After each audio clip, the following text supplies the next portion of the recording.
Hello mga kabibe, laging positive.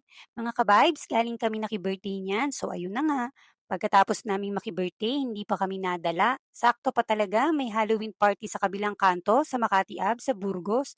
So sabi namin, aba sayang naman, libre manood ng event, may pa-free banda pa.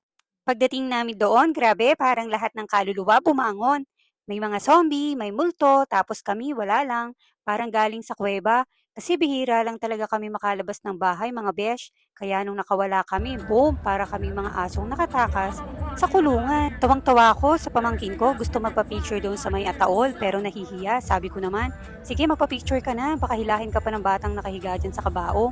Saya-saya nga namin habang nanonood, magbi-midnight na pero parang hindi kami uuwi ng Cavite. Ang daming tao niyan, ang ingay, masaya, enjoy na enjoy. Enjoy nga kami habang nanonood, may event sa kabila, tapos sa kabilang dulo naman, may banda, may mga nagsasayawan, ang daming tao. Nag-uusap nga kami ng pamangkin ko na papasok kami ng filling station.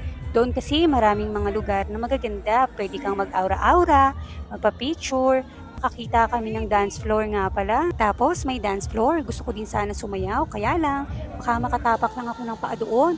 Paano kasi hindi ako marunong sumayaw? Parang parehas kaliwa ang binti ko. Nag-ready na nga kami, pupunta ng filling station. Nang biglang tumawag si Opa. Umuwi na nga daw kami, so ayun na nga, ang ending, back to Cavite, back to Cueva again.